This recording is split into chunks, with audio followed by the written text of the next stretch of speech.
Bar വിഷയവുമായി ബന്ധപ്പെട്ട് കേരളത്തിലെ ചില നേതാക്കൾ നടത്തിയ പ്രസ്താവനകൾ നമുക്കൊന്ന് ശ്രദ്ധിക്കാം. ലീഗ് നേതാവ് PK കുഞ്ഞാലിക്കുട്ടിയിൽ നിന്ന് തന്നെ ആരംഭിക്കാം. ഇല്ലില്ല, ഇക്കാര്യത്തിൽ അങ്ങനെ യാതൊരു വിഷയവും വരുന്നില്ല. ലീഗിന്റെ നിലപാട് എന്ന് പറയുന്നത് ആദ്യം ഇന്നലെ ഒന്നും തുടങ്ങിയ നിലപാടല്ല. ഞങ്ങൾ ഈ വിഷയത്തിൽ 1400 വർഷങ്ങൾക്ക് മുമ്പെടുത്ത നിലപാടാണ്. ഞങ്ങൾ അതിനകത്ത് യാതൊരു മാറ്റവും വരുത്തേണ്ട ആവശ്യമില്ല.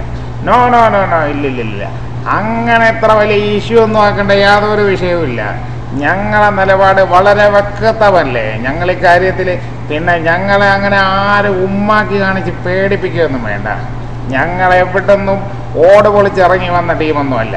അക്കാര്യത്തിൽ നിങ്ങൾക്ക് യാതൊരു സംശയവും വേണ്ട. ഇതൊന്നും വലിയ ഇഷ്യൂ അല്ലെന്നേ. പിന്നെ ഒരു കാര്യം ഞാൻ പറഞ്ഞേക്കാം. സെക്രട്ടേറിയറ്റ് തിരുവനന്തപുരത്താണെങ്കിലും അതിൻ്റെ ഉള്ളിലുള്ള സകല ചരട് വലി നടക്കുന്നത് ഞങ്ങൾ മലപ്പുറത്തിരുന്നായിരിക്കും. അക്കാര്യത്തിൽ യാതൊരു സംശയവും വേണ്ട. ഇനി ഈ വിഷയത്തിൽ മുഖ്യമന്ത്രിക്ക് എന്താണ് പറയാനുള്ളത് നോക്കാം. കേരളത്തിലെ കുടിയന്മാരുടെ കുടി നിർത്തലാക്കുക എന്ന ഉദ്ദേശത്തോടു കൂടിയാണ് ഗവൺമെൻറ് ഇങ്ങനെ ഒരു നയം കൊണ്ടുവന്നത്. നമ്മുടെ രാജ്യത്ത് 2 രീതിയിലുള്ള കുടിയന്മാരാണുള്ളത്. ഒന്ന് മദ്യം ഉപയോഗിക്കുന്ന വലിയ കുടിയന്മാരും മറ്റൊന്ന് ചെറിയ കുടിയന്മാരുണ്ട്, അതായത് പാല് കുടിയന്മാരായ കുഞ്ഞു കുട്ടികൾ. പുതിയ നിയമത്തോടു കൂടി ഈ കള്ളുകുടിയന്മാരുടെ കുടി ഏകദേശം നമുക്കില്ലാതാക്കാൻ സാധിക്കുമെങ്കിലും മറ്റ് കൊച്ചു കുടിയന്മാരുടെ കാര്യത്തിൽ ഇനിയും ഒരു തീരുമാനമാകേണ്ടിയിരിക്കുന്നു.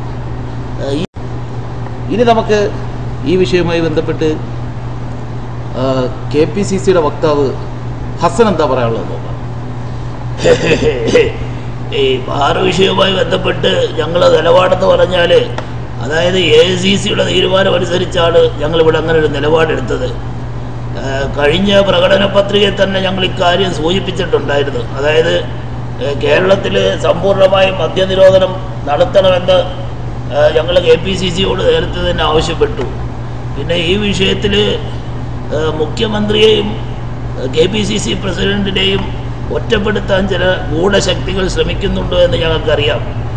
അവരെയൊക്കെ പാർട്ടി ഒറ്റക്കെട്ടായി ചെറുത്ത് തോൽപ്പിക്കുന്നതാണ്. അല്ലാതെ അപ്പം നിങ്ങൾക്കൊരു സംശയം ഉണ്ടാവും, ഞങ്ങൾ കോൺഗ്രസ്സുകാർ വെള്ളമടിക്കത്തില്ലേ കുടിക്കത്തില്ലേ എന്നൊക്കെ.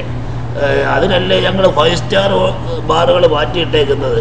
അതായത് ഞങ്ങളുടെ മറ്റേ കാസർഗോഡ് ഇവിടുത്തെ കണ്ണൂരത്തെ ടോയ്സ് കുട്ടിക്കൊക്കെ ഇടയ്ക്കിടയ്ക്ക് മസ്കറ്റ് ഹോട്ടലിലൊക്കെ അത് പോകണമെങ്കിൽ ഒരു 5 സ്റ്റാർ ഹോട്ടലൊക്കെ അവിടെ ഉണ്ടെങ്കിൽ കാര്യങ്ങളൊക്കെ നടക്കും. അതുകൊണ്ട് ഈ വിഷയത്തിൽ കോൺഗ്രസ്സുകാരെ കുറ്റപ്പെടുത്തേണ്ട ഒരാവശ്യമില്ല. ഇത് ഞങ്ങളുടെ AICCയുടെ നിലപാടാണ്. അക്കാര്യത്തിൽ യാതൊരു സംശയവുമില്ല. എനിക്കിത്രേ പറയാനുള്ളൂ. ഇനി നമുക്ക് മറ്റൊരു നേതാവിലേക്ക് പോകാം. BJP നേതാവ് ശ്രീധരൻപിള്ളയ്ക്ക് എന്താ പറയുന്നത് നോക്കാം. ബാർ വിഷയവുമായി ബന്ധപ്പെട്ട് BJPയുടെ നിലപാട് വളരെ വ്യക്തമല്ലേ. BJP കാര്യത്തിൽ വളരെ വ്യക്തമായ നിലപാടാണുള്ളത്. ഞങ്ങളുടെ നിലപാടെന്താ? ഞങ്ങൾ 1967 ഈ ഒരു നിലപാടെടുത്ത, പക്ഷേ ഞങ്ങൾ പുറത്ത് പറഞ്ഞില്ല എന്നേ ഉള്ളൂ. ഈ മദ്യം എന്ന് പറയുന്നത് നമ്മുടെ രാജ്യത്തിൻ്റെ സമ്പദ്ഘടനയെ നശിപ്പിക്കുന്നതല്ലേ, നമ്മുടെ സമൂഹത്തെ കാർന്നു നിന്നുന്ന ഒരു അർബുദമല്ലേ ഈ മദ്യം എന്ന് പറയുന്നത്. അത് നമുക്ക് വേണ്ട, അത് നമ്മൾ വർജിക്കണം. ഈ കാര്യത്തിൽ ഞാൻ BJPയുടെ കോർ കമ്മിറ്റിയിൽ തന്നെ ഈ കാര്യം പറഞ്ഞിട്ടുണ്ടായിരുന്നു. പക്ഷേ ഇപ്പോൾ ഞങ്ങളുടെ കേരളത്തിലുള്ള നേതാക്കന്മാർക്കൊന്നും കേന്ദ്രത്തിൽ വലിയ പിടിപാടൊന്നും ഇല്ലാത്തതുകൊണ്ട് അവരത്ര മൈൻഡ് ചെയ്തില്ല. പക്ഷേ ഏറ്റവും റിട്ട് കിടപ്പുണ്ട് ഹൈക്കോടതിയിൽ. ഈ വിഷയവുമായി ബന്ധപ്പെട്ട് ഞാൻ ഒരു റിട്ട് ഹൈക്കോടതി കൊടുത്തിട്ടുണ്ട്. അതിൻ്റെ വിധിയൊക്കെ വരട്ടെ. അല്ലാതെ BJP ഇക്കാര്യത്തിൽ ആർക്കും കുറ്റം പറയേണ്ട ആവശ്യമില്ല. ഞങ്ങൾ സമൂഹ നന്മയ്ക്ക് വേണ്ടി നിലകൊള്ളുന്ന ഒരു പാർട്ടി, അതെല്ലാവർക്കും അറിയാവുന്നതല്ലേ.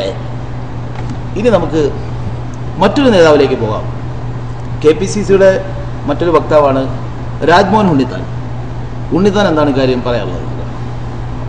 ഒരു പത്രലേഖകന്റെ ചോദ്യത്തിന് മറുപടിയായിട്ട് പറയാണ്. നികേഷേ, ഈ ചോദ്യം ഞാൻ അങ്ങോട്ട് ചോദിക്കാം. എന്താ നമ്മുടെ രാജ്യത്ത് സംഭവിച്ചുകൊണ്ടിരിക്കുന്നത്? KPCC പ്രസിഡന്റ് എന്ന് പറഞ്ഞാൽ ആരാ? KPCC പ്രസിഡന്റ് എന്ന് പറഞ്ഞാൽ കേരളത്തിലെ കോൺഗ്രസ് പാർട്ടിയുടെ നേതാവാ, അല്ലാതെ വഴി കിടക്കുന്ന ചെണ്ടയല്ല. ഇവിടെ എന്താ സംഭവിക്കുന്നത്? വഴിയെ പോകുന്നവരും വരുന്നവരും ഒക്കെ KPCC പ്രസിഡന്റിനെ മെക്കിട്ട് കയറുന്നു. എന്താ ഈ രാജ്യത്തൊരു നിയമമല്ലേ? മുഖ്യമന്ത്രി എന്ന് പറഞ്ഞാൽ ആരാ?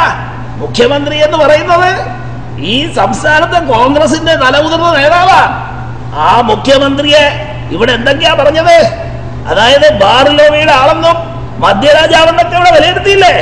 എന്താ നമ്മളൊക്കെ ഈ രാജ്യത്ത് രാഷ്ട്രീയം പറയുന്നവരല്ലേ? ഇങ്ങനെയാണോ രാഷ്ട്രീയം പറയേണ്ടത്? അപ്പോൾ പത്രലേഖന പ്രത്യേകിച്ച് ഒരു ചോദ്യം ഉണ്ടാവും, ഉണ്ണിത്താൻ ഏത് പാർട്ടി? അത് ബ്രിട്ടാസ് അങ്ങനെ ചോദ്യം ചോദിച്ചെന്ന് തോന്നുന്നു. സത്യത്തിൽ ഉണ്ണിത്താൻ ഏത് പാർട്ടിയാ? അല്ല, ഉണ്ണിത്താൻ ഏത് ഗ്രൂപ്പാ? അപ്പോൾ ഉണ്ണിത്താന്റെ മറുപടി, ബ്രിട്ടാസ്, ഈ ചോദ്യം ഞാൻ അങ്ങോട്ട് ചോദിക്കാം. ബ്രിട്ടാസ് ഏത് ഗ്രൂപ്പാ? പിന്നെ ഒരു കാര്യം പറഞ്ഞേക്കാം, ഇവിടെ KPCCക്ക് ഒറ്റ വക്താവ് മാത്രമല്ല, ഞാനടക്കം 3 വക്താക്കളുണ്ട്. ആരെന്ത് പറയണമെന്ന് പാർട്ടിയാണ് തീരുമാനിക്കേണ്ടത്, അല്ലാതെ വഴിയെ പോകുന്ന ദേശാടന പക്ഷികളല്ല. ഇനി മറ്റു നേതാക്കന്മാരുടെ പ്രതികരണം നമുക്ക് പിന്നീട് കാണാം.